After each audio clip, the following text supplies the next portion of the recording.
రాచరిక వ్యవస్థ అంటే నియంతృత్వ పాలన కదా, దాని వైపు ఎందుకు ఆకర్షితులయ్యారు?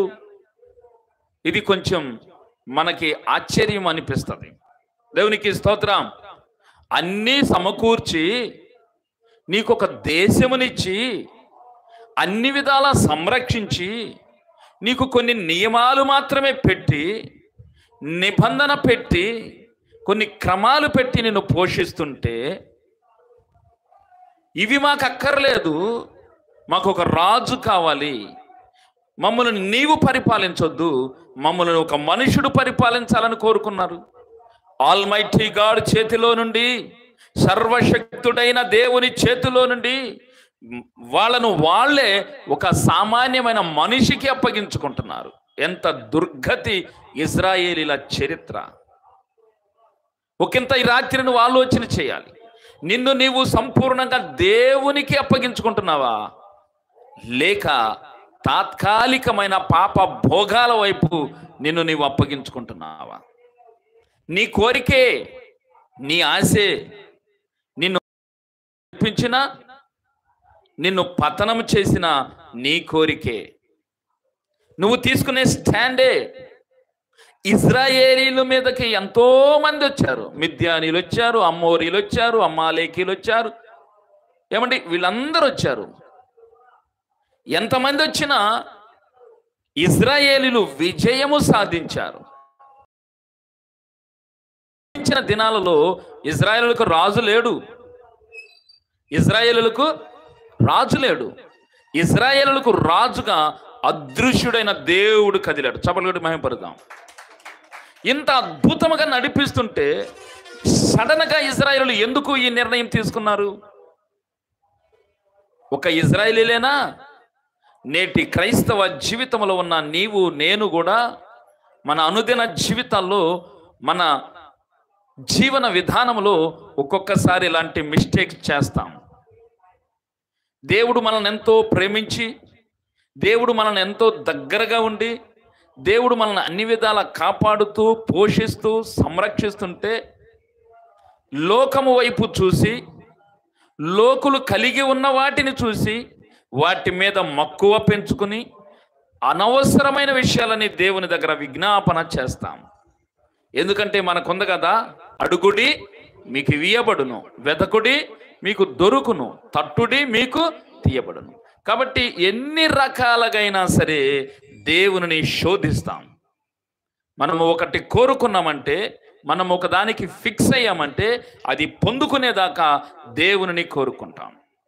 కనుక ప్రార్థన చేసేటప్పుడు మనము ఖచ్చితంగా మెలకువ కలిగి ఉండాలి. అందుకన్నాడు, జాగ్రత్త పడుడి, మెలకువగా ఉండి ప్రార్థన చేయుడి. ప్రార్థన చేయటం అంటే నోటికొచ్చిందల్లా అడగకూడదు. ప్రార్థన చేయటం అంటే మనము కోరుకున్నవి, మన మనస్సు పడింది, మన కన్ను పడింది అన్నిటినీ మనం అడగకూడదు. దైవ చిత్తం అవునో కాదో తెలుసుకోవాలి. స్తోత్రం, హల్లెలూయా. సిలువకు వెళ్ళబోయే ముందు యేసయ్య అన్నాడు, తండ్రి నీ చిత్తమైతే ఈ గిన్నెను నా యొద్ద నుండి తొలగించు, అయినను నా ఇష్టము కాదు. ప్రైజ్ ది లార్డ్, హల్లెలూయా. ఈ గిన్నె నా యొద్ద నుండి తొలగిపోవాలని నేను అనుకుంటున్నాను, కానీ నీ చిత్తమే జరుగునుగాక. ఇప్పుడు నువ్వు పరలోక సంబంధివో భూ సంబంధివో ఇక్కడ తేలిపోతుంది. నువ్వు ఆత్మ సంబంధమైన వ్యక్తివో శరీర సంబంధమైన వ్యక్తివో ఇక్కడ తేలిపోతుంది. ఏమి తేలుతుందంటే నీ యొక్క ప్రార్థన విజ్ఞాపనలు ఎలా క్షణమాత్రముండి నశించిపోయే లోక సంబంధమైన వాటి కొరకే దేవుని దగ్గర కూర్చుని బ్రతిమలాడుతున్నావా, ప్రార్థన చేస్తున్నావా, లేదా దైవ సేవకుల చేత ప్రార్థన చేయించుకుంటున్నావా, లేక ఆత్మ సంబంధమైన విషయాల నిమిత్తమై ప్రార్థన చేస్తున్నావా? ఈ రాత్రి ఖచ్చితంగా నిన్ను నీవు జాగ్రత్తగా పరిశీలన చేయాలి. నువ్వు ప్రార్థనకు మోకరించినప్పుడు, నువ్వు దేవుని అడుగుతున్నప్పుడు ఏ ఏ విషయాల మీద నీ దృష్టి వెళుతుంది? నువ్వు అడిగే వాటి అడుగునవి అన్నీ దేవుని చిత్త ప్రకారం ఉన్నవా, లోక సంబంధమైనవా? ఇజ్రాయేలీలు అంటున్నారు సకల జనుల మర్యాద చొప్పున. క్రీస్తుని నమ్ముకున్న బిడలు, దేవుని నమ్ముకున్న బిడలు సకల లోక మర్యాద చొప్పున నడవకూడదన్న ఒక నియమం ఉంది కదా, ఆజ్ఞలలో పొందుపరచబడింది కదా. ఆ విషయాన్ని ఇజ్రాయేలీలు మర్చిపోయారు. ప్రజలు అడిగింది ఇవ్వటమే దైవ చిత్తం, దేవుని అభీష్టం. నువ్వు ఏది అడిగితే అది ఇవ్వటమే దేవుని అభిష్టం. కానీ అది కొన్నిసార్లు నువ్వు అడిగేది నీకు ప్రమాదకరం. నువ్వు అడిగేది కొన్నిసార్లు నీ తల మీదకి కీడు తెచ్చి పెడుతుంది. నువ్వు అడిగేది నీ జీవితాన్ని పతనం చేస్తుంది. అయినను అదే కావాలని కూర్చున్నావంటే దేవుడు ఇస్తాడు. అది ఇజ్రాయేలీలు రాజును కోరుకున్న ఇతివృత్తాంతంలో ఉన్న ఆత్మీయ సత్యం. ఇజ్రాయేలీలు రాజు అవసరం లేదు. బిలాము చెప్పాడు కదా, సంఖ్యాకాండం 24వ అధ్యాయంలో చూడండి. సంఖ్యాకాండం 24వ అధ్యాయం 17వ వచనం. ఆయనను చూచుచున్నాను గాని ప్రస్తుతమున ఉన్నట్టు కాదు. ఆయనను చూచుచున్నాను గాని సమీపమున ఉన్నట్టు కాదు. నక్షత్రము యాకోబులో ఉదయించును. రాజదండము ఇశ్రాయేలులో నుండి లేచును. అది మోయాబు ప్రాంతములను. చాలండి, స్తోత్రం. బిలాము ఇజ్రాయేలు ప్రజలను శపించాలని నుంచున్నప్పుడు ఇజ్రాయేలులకు రాజు లేడు. ఇజ్రాయేలు పక్షమున పోరాడే బలమైన బలాఢ్యుడు, పరాక్రమవంతుడు, మానవ సంబంధమైన రాజు ఎవడునూ లేడు. కానీ బిలాముకు దేవుడు దర్శనమందు చూపిస్తున్నాడు, ఇజ్రాయేలుల పక్షమున రాజును నేనున్నాను. స్తోత్రం, హల్లెలూయా. ఆయనను ఆత్మస్వరూపముగా చూస్తున్నాడు. ఇజ్రాయేలుల ముందు ఒక పెద్ద ఆకారం కనపడుతుంది. ఆయనే యేసు క్రీస్తు ప్రభుల వారు. ఆయనే దేవాతి దేవుడు. ఆయనే ఇజ్రాయేలుల యొక్క రాజు. ఇంత క్లియర్గా తెలుసు ఇజ్రాయేలుకి. మాకు సర్వ సమాజములో అంటే లోకములో రాజు లేకముందే మాకు రాజు ఉన్నాడు. అర్థమవుతుందండి మీకు? లోకములో రాజు లేకముందే మాకు రాజు ఉన్నాడు. ఆ రాజు ఎవరో కాదు, మా దేవుడే. మా దేవుని పరిపాలన నీతితో కూడింది. మా దేవుని పరిపాలన పరిశుద్ధమైంది. మా దేవుని పరిపాలన సమానత్వం కలిగింది. ఆయనే రాజు, ప్రభువులకు ప్రభు అయిన రాజులకు రాజు, రారాజు. ఆమేన్. ఆది నుండి ప్రజలకు తెలుసు, ఇజ్రాయేలులకు తెలుసు. కానీ ఆయన అదృశ్యుడుగా ఉన్నాడు. ఆయన మనిషిలాగా కనపడటం లేదు. కనపడకపోతేనేమి, నీకు కావలసినవన్నీ సమకూరుస్తున్నాడు. చప్పట్లు కొట్టి మహిమపరుద్దాం. ఆత్మీయ జీవితంలో మనము కూడా ఇదే రాంగ్ స్టెప్ వేస్తాం. నీ జీవితంలో నువ్వు ఫలానది కావాలని నీ మనసులో కోరిక ఉంటుంది. అది దేవుడు నీకు ఇవ్వాలని ఆశ కలిగి ఉంటాడు. కానీ దాని సమయములో ఇస్తాడు. కానీ ఆయన ఇచ్చేదాకా ఆగకుండా మనము ఏవేవో కోరుకుంటాం. తత్ఫలితమే మన మీదకి శ్రమ వస్తుంది. ఇలాంటి చాలా పరిశుద్ధ గ్రంథములో ఎన్నో రుజువులు మనకి కనపడతాయి. కనుక రాజును కోరుకున్నందుకు సమూయేలు బాధపడుతుంటే దేవుడు అన్నాడు, నిన్ను వాళ్ళు తృణీకరించలేదు సమూయేలు, వాళ్ళు నన్ను తృణీకరించారు. అయినను వారికి ఒక రాజును ఇస్తానని చెప్పు. ఆమేన్. కానీ రాజు అయినాక వాడు వాళ్ళని ఇబ్బంది పెడతాడని చెప్పన్నాడు. సమయం అయిపోయింది. ఇశ్రాయేలులు వాళ్ళ పనులు చేసుకున్నారు.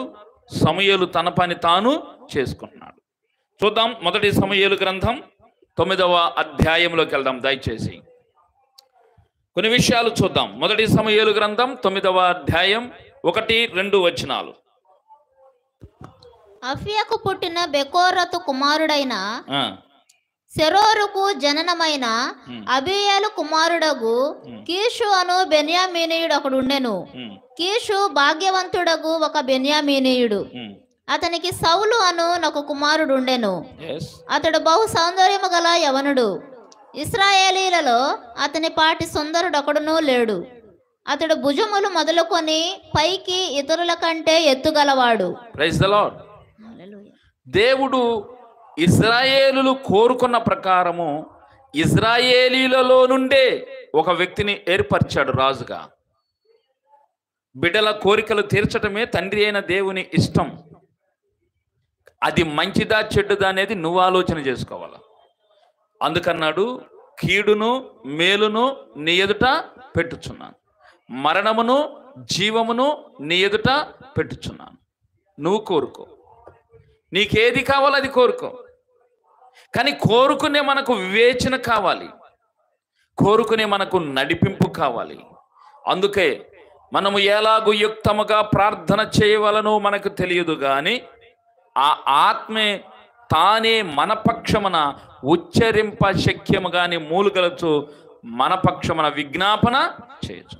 కాబట్టి మనము భక్తి చేస్తున్నప్పుడు దేవుని స్వాధీనంలోనికి వెళ్ళాలి.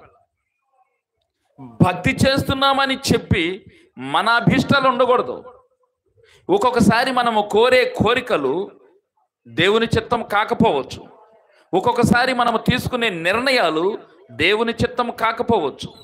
ఒక్కొక్కసారి మనం వేసే స్టెప్స్ దేవుని చిత్తం కాకపోవచ్చు. అప్పుడు ఖచ్చితంగా నష్టము మనకే. ఏది దేవుని చిత్తమో ఏది దేవుని చిత్తము కాదో గ్రహించే మనస్సు నీకు రావాలంటే పరిశుద్ధాత్మ నింపుదల నీకు కావాలి. దావీదు అందుకే అన్నాడు, నన్ను నీ సన్నిధిలో నుండి త్రోసివేయొద్దు, నీ పరిశుద్ధాత్మను నా యొద్ద నుండి తీసివేయద్దు. పరిశుద్ధాత్మ నీకు మార్గదర్శి అయి ఉన్నాడు. పరిశుద్ధాత్మ దేవుడు నీకు దిక్చూచి అయి ఉన్నాడు. ఇశ్రాయేలీలు వాటిని పక్కన పెట్టారు. నేను ఎందుకు ఈరోజు ఈ మాట చెప్తున్నాడంటే, ఇశ్రాయేలీలే కాదు, నేటి క్రైస్తవ జీవితంలో ఉన్న అనేక మంది లోక సంబంధమైన వాటి మీద దృష్టి పెట్టి వాటిని దేవుని సన్నిధిలో విజ్ఞాపన చేస్తున్నారు. తత్ఫలితముగా అవి వచ్చినప్పుడు అవి వారికి కీడును సంపాదించి పెడుతున్నాయి. వారి ఆత్మీయ జీవితానికే ఎసరవుతుంది. వారి ఆత్మీయ జీవితం పతనమైపోతుంది.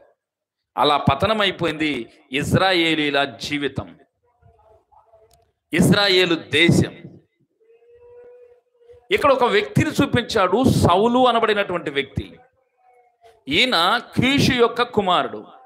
వీళ్ళు బెన్యామీను గోత్రానికి చెందిన వాళ్ళు. కీషు బహుభాగ్యవంతుడు. అంటే సౌలు ఎవరు చెప్పండి? అర్థం కావట్లేదా? కీషు భాగ్యవంతుడైతే సౌలు ఏమవుతాడండి? మరి ఏంది అంతసేపాలన చేశారు? స్తోత్రం. కీషు అంటే తండ్రి, సౌలు అంటే కుమారుడు. కీషు యొక్క కుమారుడు సౌలు. కీషు ఏమో భాగ్యవంతుడు, సౌలు కూడా ఆటోమేటిక్గా భాగ్యవంతుడు. భాగ్యవంతుడేనా? సుందరుడు. ఏంది ఆయన గుణం చెప్పండి? 2వ వచనం, అతడు బహు సౌందర్యము గల యవ్వనుడు, ఇశ్రాయేలీలలో అతని పాటి సుందరుడు ఒకడును లేడు. అతడు భుజములు మొదలుకొని పైకి ఇతరుల కంటే ఎత్తుగలవాడు. ఎంతమంది గుంపు కూడిన ప్రజలున్నా వాళ్ళలో సౌలు నిలబడితే దూరంగా ఉండి కూడా సౌలుని గుర్తుపట్టవచ్చు. బికాజ్ ఆయన భుజాల నుంచి పైకి అందరికంటే ఎత్తుగా కనపడతాడు. సౌలు బాహ్య రూపమును చూడండి. సౌలును దేవుడు రాజుగా ఎంపిక చేసుకున్నాడు. బాహ్య రూపం చూస్తే ఆయన సౌందర్యవంతుడు, బాహ్య రూపం చూస్తే ఆయన భాగ్యవంతుడు, బాహ్య రూపం చూస్తే ఆయన ఎత్తుగలవాడు, దృఢంగల మనిషి. కాబట్టి రాజుగా ఉండటానికి ఎలిజిబుల్ అయిన క్యాండిడేట్. దూరంగా ఉండి చూసి ఈయన రాజు అంటే ఎస్ ఈయన రాజుగా ఉన్నాడు రా, రాజు అనే పోస్టుకు తగ్గవాడురా అనటానికి అనుకూలంగా ఉన్నాడు ఈయన. ఈయనను తీసుకొచ్చి ఒకరోజు దేవుడు సమూయేలు ముందు నుంచోబెట్టాడు. సమూయేలుకు ముందే చెప్పాడు, రేపు ఈ వేళకు ఒక వ్యక్తి వస్తాడు, ఆ వ్యక్తి ఇశ్రాయేలు మీద నేను రాజుగా ఎంపిక చేసుకున్న వ్యక్తి అన్నాడు. దేవుడు చెప్పిన మాట ప్రకారమే అతన్ని తీసుకొచ్చి సమూయేలు ముందు నుంచున్నాడు. సౌలు సమూయేలు ముందు నుంచోగానే దేవుడు మాట్లాడుతున్నాడు సమూయేలుతో, ఇదిగో ఇతడే ఇశ్రాయేలుల మీద నేను రాజుగా నియమించింది. ఇశ్రాయేలు కోరుకున్నారే మాకు రాజు కావాలని, నేను రాజుగా నియమించింది ఈ వ్యక్తిని. సౌలు ఆయనను చూసినప్పుడు ఎంత సౌలుని చూసినప్పుడు సమూయేలుకి ఎంత సంతోషం వేసిందో. ఉండడండి అసలు, ఎంత అందగాడు, ఎంత ఎత్తర, శభాష్ అనుకున్నాడు. అభిషేకించాడు సౌల్ని. అభిషేకించి, మీకు సంస్కారారాధన అయినాక నేను తైలముతో అభిషేకిస్తున్నాం. ఇప్పుడు సంఘంలో అన్ని చోట్ల ఉంది ఇది. ఎందుకంటే తైలాభిషేకం వల్ల మీకు క్రొత్త మనసు వస్తుంది. అది సౌలులో నుండే అది దేవుడు తీసుకున్నాడు. సౌలు మీద సమూయేలు తైలాభిషేకము పోయగా సౌలకు క్రొత్త మనసు వచ్చింది. అదే రీతిగా ఆయన ప్రవచనము చెప్పే ప్రవక్తగా అంత ప్రవచనాలు చెప్పాడు. ఆయన ప్రవచనాలు చెప్పే స్థాయికి వెళ్ళిపోయాడు. రైట్, అంతా బాగుంది, ప్రశాంతంగా ఉంది. సమూయేలు ఒక మాట చెప్పాడు, అయ్యా నాకంటే ముందుగా నువ్వు గిబియోనుకి వెళ్ళు, నేను వస్తా, 7 రోజులు అక్కడ ఉండు. నువ్వు నాకంటే ముందుగా నీవు ఎక్కడికి వెళ్ళాలి? గిబియోనుకి వెళ్ళు. గిబియోను అనే ఒక ప్లేస్ ఉంది, అక్కడికి వెళ్ళు. 7 రోజులు అక్కడే ఉండు. నేను వస్తా. నేను వచ్చి సమాధాన బలులు, దహన బలి అర్పించినాక నువ్వేం చేయాలో నేను నీకు చెబుతా అన్నాడు సమూయేలు. మీకు అర్థమవును గాక. సౌల్ని సమూయేలు అభిషేకించాడు. ఎలాగా? రాజుగా. ఆమేన్. అభిషేకం వేరు, పట్టాభిషేకం వేరు. సౌల్ని అభిషేకించాడు. అభిషేకించి సమూయేలు చెప్పాడు, నీకు ఈరోజు దేవుడు నిన్ను రాజుగా అభిషేకించాడయ్యా. దేవుడే అభిషేకించాడు అనటానికి నువ్వు ఇంటికి వెళ్ళేలోపు నీకు ఒక 3 సూచనలు కనపడతాయి. ఎన్ని సూచనలు? 3 సూచనలు కనపడతాయి. ఇవి కనపడ్డప్పుడు నువ్వు ఫిక్స్ అవ్వచ్చు, నిన్ను దేవుడు రాజుగా నియమించాడని. ఆమేన్. ఇప్పుడు కొద్ది కాలమైన తర్వాత నాకంటే ముందుగా నువ్వు గిబియోనుకి వెళ్ళు. గిబియోన్లో ఒక 1 వారం రోజులుండు. నేను వస్తాను అక్కడికి. నేనొచ్చి సమాధాన బలులు అర్పించి, దహన బలి అర్పించి, తర్వాత నువ్వేం చేయాలో నేను నీకు చెప్తా. అంటే ఈ మాట మీకు ఏం చెప్పాలంటే, నిన్ను రాజుగా పరిచయం చేస్తా, రాజుగా పరిచయం చేస్తా. ఈ మాట చెప్పాడు. సమూయేలు వెళ్ళిపోయాడు. ఈలోగా ఫిలిష్తీయులు, అమ్మోనీయులు వస్తారు యుద్ధం మీదకి. అమ్మోనీయులు ఇశ్రాయేలుల మీదకి దండెత్తి వచ్చారు. అమ్మోనీయుల రాజు అయిన నాహాషు, అమ్మోనీయుల రాజు పేరు నాహాషు, ఈయన దండెత్తి వచ్చాడు. సౌలు తన పొలంలో ఉన్నాడు, పశువులను మేపుకుంటున్నాడు. ఆయన వచ్చేసి హడావుడి చేసేస్తున్నాడు, ఇశ్రాయేలును అవమానపరుస్తానంటున్నాడు. ఇది ఆ నోట ఈ నోట సౌలు దగ్గరకు వచ్చింది. సౌలు పరాక్రమవంతుడై వెళ్ళాడు, నాహాషును దెబ్బకు ఓడించాడు. ఆ రోజున జనులందరూ సంతోషించారు. స్తోత్రం. సౌలునకు పట్టాభిషేకము కూడా చేశారు. చపలుడి మహిమపడదాం. అభిషేకము వేరు, పట్టాభిషేకం వేరు. రామాలో సమూయేలు దగ్గరకు వచ్చినాక రామాలో సౌలుని అభిషేకించాడు. అమ్మోనీల రాజైన నాహాషును యుద్ధములో ఓడించిన తర్వాత ఆయనను రాజుగా పట్టాభిషేకము చేశారు. బాగుంది. సమూయేలు చెప్పాడు కదా గిబియోని వెళ్ళమని. రాజుగా పట్టాభిషేకం అయిన తరువాత 2 సంవత్సరాలు పరిపాలించాడు. ఆ తరువాత ఫిలిష్తీయులు ఒక్కసారిగా దండెత్తి ఇశ్రాయేలు దేశం మీదకి వచ్చారు. గిబియోనులో ఉన్నాడు సౌలు. ఫిలిష్తీయులు దండెత్తి వస్తే ఒక గుంపును చంపేశాడు, ఒక గుంపును వేటాడి చంపాడు సౌలు. ఇది తెలుసుకున్న ఫిలిష్తీయులు మరీ ఎక్కువ సైన్యముతో విరుచుకుపడ్డారు ఇజ్రాయేలు మీద. గిబియోనులో నిలిచి ఉన్నాడు సౌలు. సౌలు దగ్గర చాలా మంది ఇజ్రాయేల్ ప్రజలు ఉన్నారు. ఈ టైంలో సమూయేలు చెప్పాడు, నేను వస్తానన్నాడు కదా. 7 రోజులు చూశాడు, సమూయేలు రాలేదు. ప్రియులారా, సమూయేలు ఏం చేశాడు? రాలేదు. సమూయేలు రావటం లేట్ అయింది. ఇదే టైంలో యుద్ధానికి దిగిన ఫిలిష్తీయులు ఊరుకోట్ల, ఫిలిష్తీయుల మీదకి వచ్చేస్తున్నారు. ఈ ఫిలిష్తీయులు వస్తున్నప్పటికీ ఇజ్రాయేలు ప్రజలు అప్పుడు దాకా సౌలు పక్షమున ఉన్నవారు భయపడి చెల్లాచెదరైపోతున్నారు. ఇప్పుడు యుద్ధమునకు దిగండి అని ఒక పిలుపు రావాలి. పిలుపు వస్తే ఇజ్రాయేలు తిరగబడతారు. పిలుపు రావాలంటే సమూయేలు రావాలి. సమూయేలు వచ్చి బలులు అర్పించాలి. సమూయేలు రాలేదు, ఫిలిష్తీయులు వస్తున్నారు, ఇజ్రాయేల్ ప్రజలు చెదిరిపోతున్నారు. ఈ సమయంలో ఒక్క క్షణము కూడా ఆలోచన చేయకుండా సౌలు ఏం చేశాడంటే దహన బలులను అర్పించేశాడు. ప్రవక్త అర్పించాల్సిన దహన బలి సౌలు అర్పించాడు. కొన్నాళ్ళు మన మందిరానికి వెళ్ళిపోతే మనలో వచ్చేటువంటి పాడుద్రపు జబ్బే ఇది. దేవుని సేవకుని పోస్టులోనికి మనం వెళ్ళిపోతాం. దేవుని సేవకునిగా మనల్ని మనము ప్రకటించుకుంటాం. సువార్త చెబుతాం, లేకపోతే ప్రార్థన చేస్తాం. ఎవరు చేయాల్సిన పని వాళ్ళు చేయాలి. ప్రవక్త అయిన సమూయేలు చెప్పాడు, నేను వస్తాను అన్నాడు. ఆమేన్. వచ్చినా రాకపోయినా దహన బలి అర్పించే పని సౌలుది కానే కాదు. కానీ సౌలు సొంత తెలివితేటలు ఉపయోగించి ఏమాత్రము కూడా ఆలోచన చేయకుండా దహన బలిని అర్పించాడు.